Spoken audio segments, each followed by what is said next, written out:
Selamat pagi. Program Kaltim Headline edisi kali ini akan menyajikan informasi seputar Kalimantan Timur dan sekitarnya. Bersama saya Fikri Wardana, berikut rangkuman Kaltim Headline kali ini. Proyek perpindahan ibu kota negara tetap berjalan walau diterjang badai COVID-19. Nanti sedekah, warga berbondong-bondong antri di depan kediaman Isran Nur. Kita awali Kaltim Headline kali ini. Proyek perpindahan ibu kota negara dari Jakarta ke Kalimantan Timur dipastikan Kepala Bappenas, Suharso Monoarfa, tidak terhenti. Dalam suasana krisis pandemi COVID-19, Bappenas tetap melanjutkan proyek itu, namun fokus hanya pada pekerjaan lunak saja. Simak informasinya. Bukti kalau Bappenas tak menghentikan proyek perpindahan ibu kota negara baru, adanya tender proyek paket jasa konsultasi penyusunan rencana induk dan strategi pembangunan ibu kota negara senilai 85 miliar rupiah yang dibiayai dengan APBN tahun 2020. Tender proyek itu muncul di situs layanan pengadaan elektronik atau LPSE hingga 23 April 2020. Disebutkan mulai dibuka pada 24 Maret lalu dan belum tercatat ada pendaftar. Selain proyek itu, muncul pula proyek-proyek lainnya dalam situs LPSE. Setelah ditelusuri Kaltim TV, setidaknya ada 6 proyek yang ditawarkan kepada publik. Masing-masing pertama, proyek kajian keanekaragaman hayati dan pangan untuk mendukung penyusunan kajian lingkungan hidup strategis untuk Master Plan Ibu Kota Negara dengan nilai 800 juta rupiah. Kedua, proyek kajian reklamasi tambang untuk mendukung penyusunan kajian lingkungan hidup strategis untuk Master Plan Ibu Kota Negara dengan nilai 300 juta rupiah. Ketiga, proyek penyusunan kajian lingkungan hidup strategis untuk Master Plan Ibu Kota Negara dengan nilai 1,8 miliar rupiah. 3 proyek lainnya yang muncul dalam situs soal kebutuhan tenaga ahli muda perencanaan wilayah Kota 2 percepatan pemindahan Ibu Kota Negara. Tenaga ahli muda perencanaan wilayah kota 1 percepatan pemindahan ibu kota negara, dan tenaga ahli bidang hukum perancangan peraturan perundang-undangan 1 rencana pemindahan ibu kota negara. Tim Kaltim TV melaporkan. Saya Sutomo Jadir, anggota DPRD Provinsi Kalimantan Timur, fraksi PKB, menghimbau kepada seluruh masyarakat Kaltim. Mari sama-sama kita berantas corona dengan cara jaga kebersihan, rajin cuci tangan, hindari berkumpul, tingkatkan imun dengan olahraga. Bersama kita berantas corona dari Kalimantan Timur.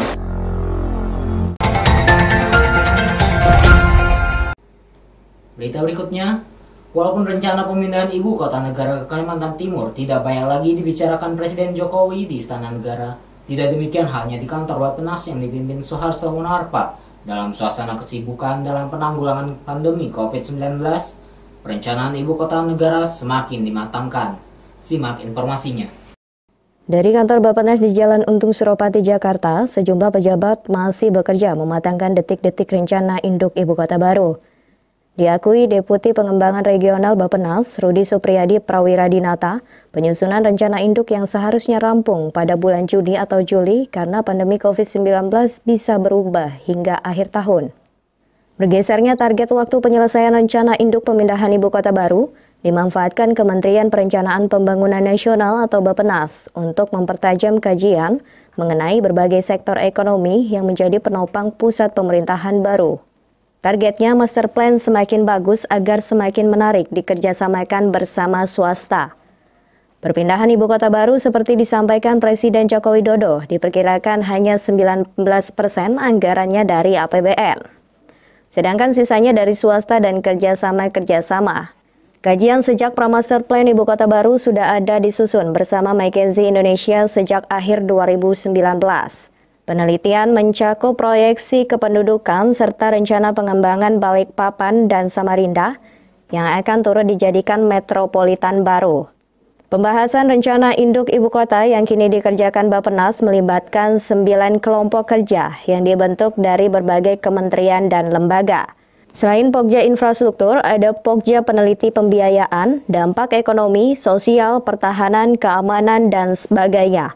Tim Kaltim TV melaporkan.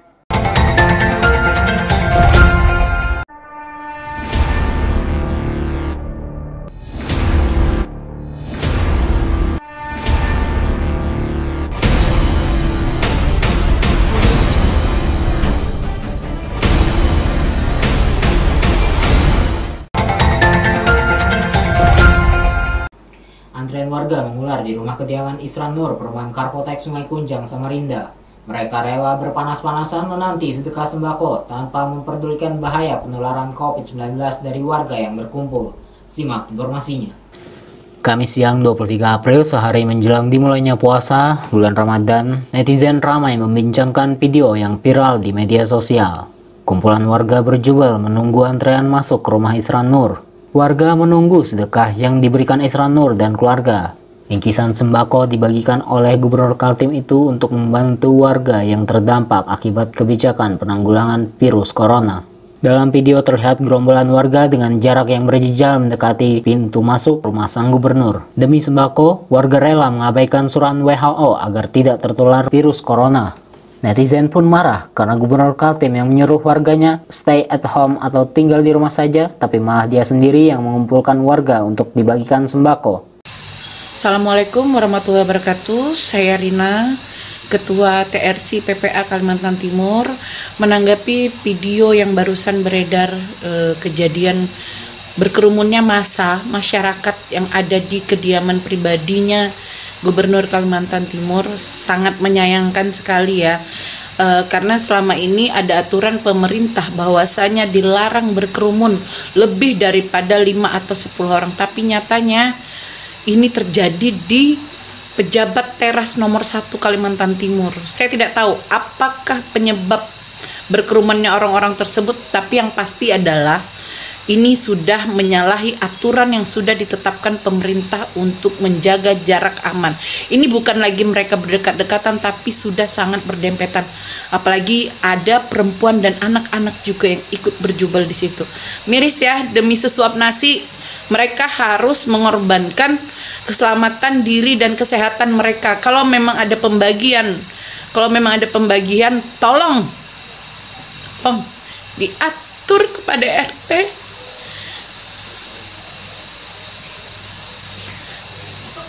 untuk membagikannya. Kasihan masyarakat, mereka saat ini kekurangan makan sampai menjual barang-barang berharganya, dan sekarang mereka mengabaikan kesehatannya dan keselamatannya demi mendapatkan sembako yang belum tentu nanti mereka juga mendapatkan bagian. Kaltim TV, Hariman melaporkan.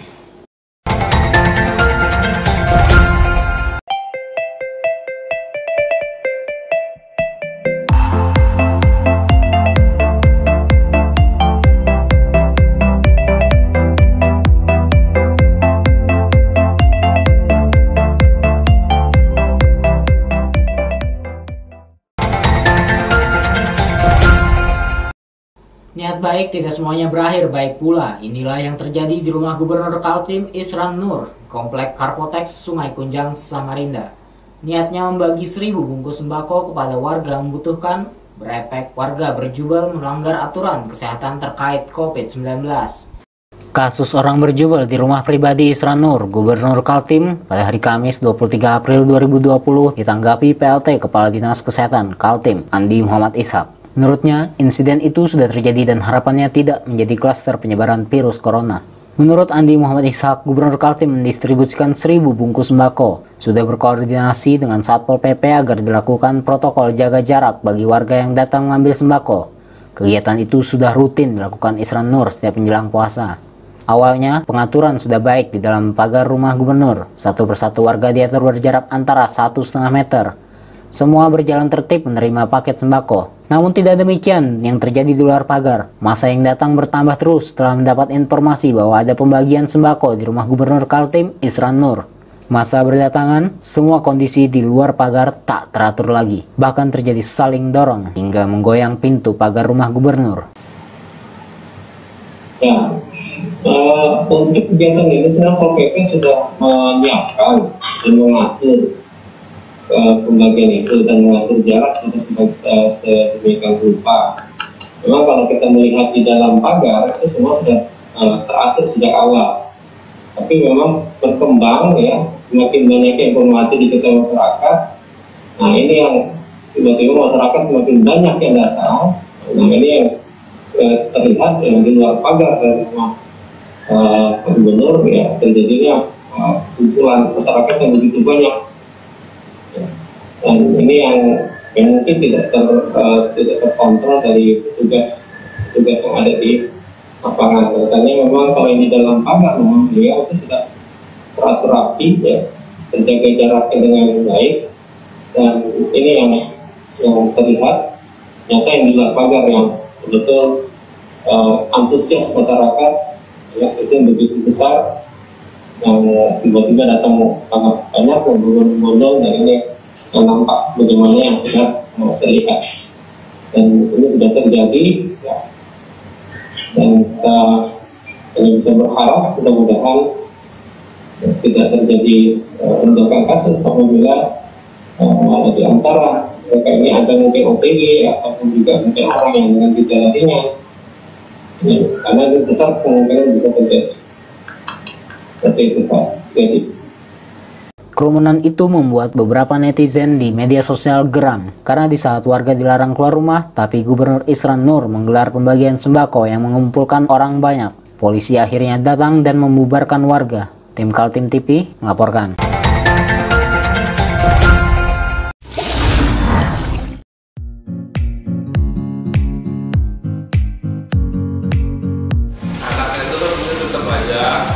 Cara mudah beriklan digital di Kaltim TV.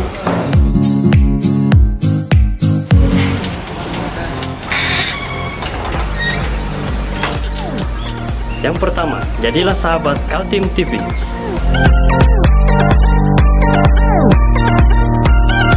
Dengan Rp1.000.000, para sahabat mendapat 20 kali tayang di slot berita kamu.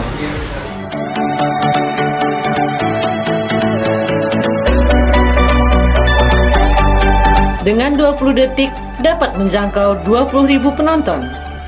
Anda beruntung karena mendapat kesempatan perdana dari kami. Ayo jadilah sahabat Kaltim TV.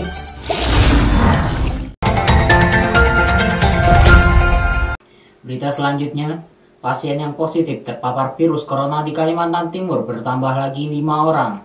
Dari 5 kasus baru yang sekarang berada di ruang isolasi rumah sakit, 4 diantaranya adalah mereka yang tertular setelah mengikuti acara keagamaan di Kabupaten Goa, Sulawesi Selatan. Update terbaru dari Dinas Kesehatan Kaltim, untuk pasien positif terpapar virus corona bertambah 5 orang per edisi Kamis 23 April 2020. Dengan bertambahnya 5 kasus positif baru, maka saat ini di Kalimantan Timur mencatat terjadi 74 kasus positif virus corona, dengan 11 diantaranya sembuh dan 1 meninggal dunia. Pertambahan 5 kasus baru menurut laporan Andi Muhammad Ishak, PLT Kepala Dinas Kesehatan Kaltim, didominasi oleh alumni peserta istihad di Kabupaten Goa, Sulawesi Selatan. Sebenarnya 4 orang yang positif adalah peserta istihad Goa, sedangkan 1 orang lagi lelaki 21 tahun di Bontang yang punya riwayat kontak dengan pasien positif di Balikpapan. 4 orang alumni klaster Goa masing-masing di Kutai Timur 1 orang, Samarinda 1 orang, dan Bontang 2 orang. Selanjutnya, pasien dalam pengawasan atau PDP hingga hari ini tanggal 3 April 2020 ada penambahan sebanyak 26 kasus, sehingga total PDP hingga hari ini ada sebanyak 427 kasus.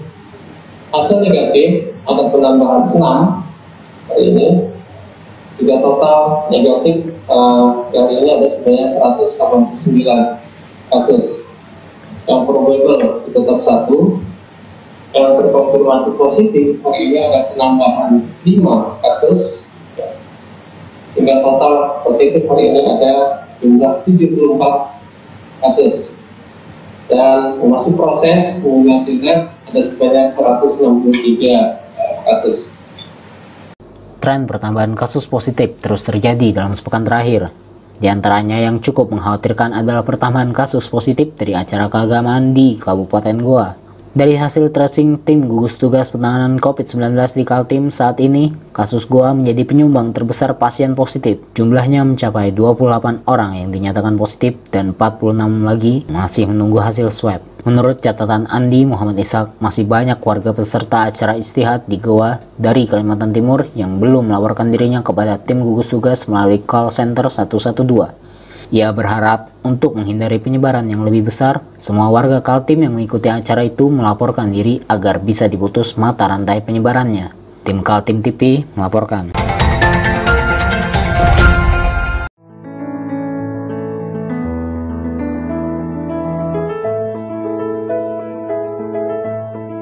Di sini kami akan mempraktekkan cara pembuatan hand sanitizer alami dengan bahan baku daun sirih. Daun sirih sebanyak 100 gram kita potong kecil, lalu kita masukkan ke dalam air mendidih dengan air sebanyak 400 ml. Lalu kita tim sampai suhu 90 derajat Celcius atau kurang lebih 30 menit dengan api kecil. Setelah 30 menit kita angkat dan kita diamkan lagi selama 30 menit. Setelah didiamkan selama 30 menit, air rebusan daun sirih ini kita saring. Lalu kita campur dengan air perasan jeruk nipis sebanyak 16 ml. Lalu kita aduk hingga rata dan ditambahkan dengan air lagi sampai 400 ml. Lalu kita tuang ke dalam botol spray yang kosong. Berdasarkan hasil penelitian, 15% air daun sirih ini mengandung 70% etanol yang mampu berfungsi sebagai antiseptik yang membunuh bakteri, virus, dan mikroba.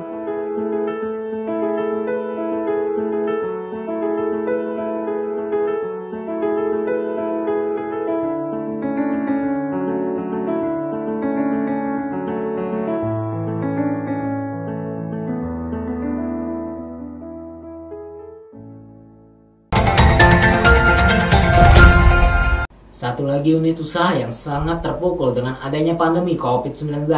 Angkutan umum yang melayani perjalanan luar kota terpaksa mengandangkan armadanya. Salah satunya bis Arapat Jaya. Tidak hanya pemilik kapal Prince Soya, Haji Seraping Bedu yang akhirnya memilih mengandangkan kapal lautnya. Pengusaha angkutan lainnya, Haji Ambodale, juga mengambil langkah serupa. Sejak 2 minggu terakhir, pemilik usaha bis Arapat Jaya ini sudah mengandangkan puluhan bis miliknya. Saat ditemui Kaltim TV di Pol Bis Arapat Jaya, Jalan Damanhuri, Samarinda, pengusaha angkutan penumpang ini mengakui situasi saat ini adalah yang terparah. Sekitar 25 orang supir bisnya sekarang tidak bisa bekerja, padahal bagi para supir, jika mereka tidak bekerja, dari mana mereka bisa menafkahi keluarganya? Bagi orang yang memang seperti kami ini, dampaknya luar biasa. Itu bayangkan sopir kami itu tidak jalan. Nah, sementara sopir ini prinsipnya itu jalan baru dapat duit baru bisa makan. Jadi kalau tidak jalan ya mereka tidak dapat duit. Nah, mereka tidak dapat duit ya ini dah. Ya kalau ada tabungan alhamdulillah, kalau tidak ada ya tidak ada pilihan, hanya cuma sabarlah. Para supir selalu bertanya-tanya sampai kapan kondisi pandemi COVID-19 ini berakhir dan mereka dapat bekerja lagi menarik penumpang. Terlebih memasuki bulan Ramadan dan Hari Raya Idul Fitri, yang menjadi kegelisahan adalah masih adakah uang tersisa untuk membiayai hidup keluarga mereka. Masa pandemi ini telah membuat mereka tidak berdaya, berada di rumah saja. Memang ini kalau saya melihat sepanjang perjalanan hidup ini merupakan perjalanan yang sekarang ini penuh dengan tanda tanya. Untuk menjawabnya sulit untuk menjawabnya. Cuma hanya kita minta perlindungan, minta sabar, dan ini mudah-mudahan cepat berlalu. Tidak hanya para sopir yang terkena dampak, sebagai pengusaha bis, Ambodale mengakui sekarang dia harus menyetop armadanya. Selain karena ada pembatasan dari pemerintah daerah soal larangan orang datang ke kota lain, juga karena penumpangnya yang sepi. Ini yang sudah jelas itu Balikpapan. Sekarang Balikpapan tidak boleh keluar, tidak boleh masuk. Rute lainnya bisa, seperti Bontang, Sangatta, dan lain-lainnya. Tapi ini pun kita lakukan, penumpangnya kalau misalnya cuma dari Samarinda ke Sangatta, Samarinda Bontang, penumpangnya cuma 5, beli minyak saja tidak cukup. Sopir juga tidak mungkin jalan. Ini namanya, kalau saya boleh terjemahkan, ini makan sebuah malakama. Jalan salah, tidak jalan salah. Jadi ya hanya bisa doa aja lagi, mudah-mudahan ini kembali cepat seperti biasa. Kaltim TV, Hardin melaporkan.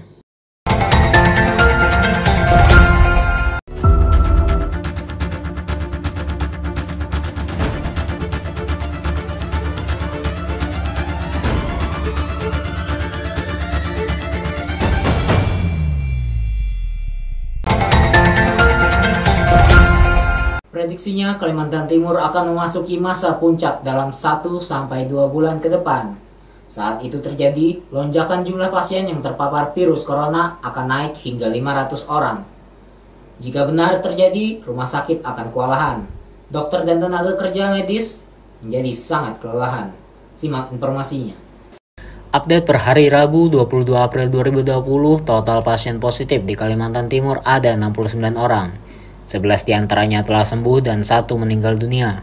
Terjadi tren penambahan pasien positif dalam 5 hari terakhir. Jika pada tanggal 17 April pasien positif ada 44 orang, pada tanggal 18 April bertambah menjadi 54 dan pada tanggal 19 April menjadi 59. Sehari kemudian yaitu pada tanggal 20 April jumlah pasien positif menjadi 63 dan naik lagi pada tanggal 21 menjadi 68 orang dan hari ini 22 April menjadi 69 orang.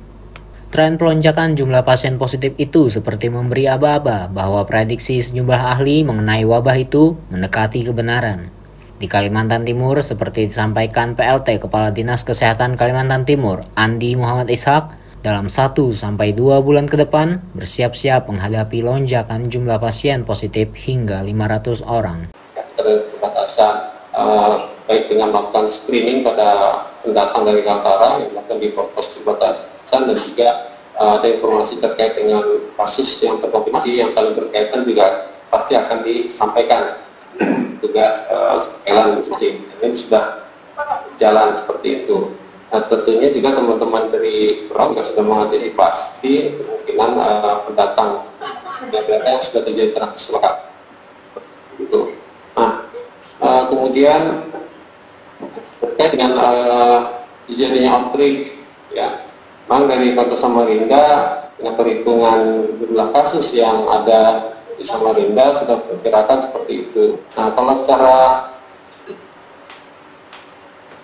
provinsi kita lebih pasti itu karena memang kecepatan hasil yang kita dapat ini yang membuat agak sedikit bias karena kalau kita lihat dari hasil screening rapid test itu kan ternyata memang ada sekian 79 yang reaktif dan ini juga potensial untuk hasil yang positif. Nah, angka-angka ini yang kita tidak bisa katakan secara pasti besarnya dan berapa banyaknya, tapi perkiraan kalau jadi outbreak memang sekitar 500-an, dan itu jadinya di akhir Mei, sekitar Mei akhir sampai awal Juni. Sebenarnya seperti itu perkiraan. Nah, ini agak berbeda sedikit antar kabupaten kota tergantung dari besaran kasus dan juga pergerakan dari orang. Nah, samping itu juga antisipasi yang dilakukan memang masing-masing kabupaten kota kan melakukan upaya untuk bisa mencegah terjadinya penularan ini. Nah, dan ini juga belum terlihat hasil secara maksimal karena beberapa daerah sudah mulai memperlakukan pengaturan alur lalu lintas dengan ketat, kemudian juga yang tidak, tapi ada juga yang sudah diberlakukan, kemudian sekarang juga kembali longgar lagi. Nah, ini juga akan mempengaruhi dari kecepatan. Masa puncak sudah di depan mata. Bertambahnya warga yang terinfeksi, maka bertambah luasnya juga tingkat penularan antar warga. Kita tidak tahu lagi siapa orang di dekat kita yang tertular atau tidak. Jika saat ini sumber penularan virus karena dibawa dari luar kota, tapi nanti kemungkinannya sudah antar warga yang disebut transmisi lokal. Lihat sendiri kan di media yang selalu dilaporkan bagaimana perkembangan Kalimantan Timur dan khususnya Samarinda, memang demikian kenyataannya. Yang pertama, yang kedua, kita juga menjaga jangan sampai terjadi kondisi ini sudah transmisi lokal yang sudah susah kita lihat dari mana asalnya. Jadi lebih bagus kita mengantisipasi jangan sampai terjadi outbreak baru kita. Tidak ada yang bisa membendung penyebaran virus yang belum ada obatnya. Apalagi imbauan pemerintah agar warga tetap berada di rumah masih banyak diabaikan. Jalan-jalan setiap harinya masih ramai, warung makan masih buka dan banyak yang berada di luar rumah tak memakai masker. Sejak diberlakukan masa pembatasan sosial sejak 17 Maret 2020 yang ditandai tidak adanya murid dan mahasiswa belajar di sekolah, sebagian warga mulai merasa bosan terus-menerus berada di rumah. Sebagian lagi bahkan sudah tak memiliki bekal makanan. Kami ini dampaknya luar biasa. Itu bayangkan sopir kami itu tidak jalan. Nah sementara sopir ini prinsipnya itu jalan baru dapat duit baru bisa makan. Jadi kalau tidak jalannya mereka tidak dapat duit. Nah mereka tidak dapat duit ya ini dah. Ya kalau ada tabungan alhamdulillah, kalau tidak ada ya tidak ada pilihan, hanya cuma sabar lah. Tapi perjuangan melawan virus corona masih panjang. Jika sebagian memprediksi dalam 1 hingga 2 bulan ke depan adalah masa puncaknya dan kemudian terjadi tren penurunan, tapi sebagian ahli lagi punya kekhawatiran. Jika salah dalam menerapkan strategi, maka ancaman gelombang kedua yang lebih besar akan datang lagi. Semoga prediksi ini tidak terjadi dan Kaltim lebih cepat normal kembali. Pesan penting dari semua ini, mari warga Samarinda mematuhi imbauan pemerintah. Tetap di rumah, jaga jarak, pakai masker, dan sering mencuci tangan. Kaltim TV melaporkan. Informasi tadi menutup jumpa kita dalam Kaltim Headline Pagi edisi kali ini. Jangan lupa untuk terus mengikuti channel YouTube dan fanpage Facebook Kaltim TV. Saya Fikri Wardana bersama kerabat kerja yang bertugas pamit undur diri.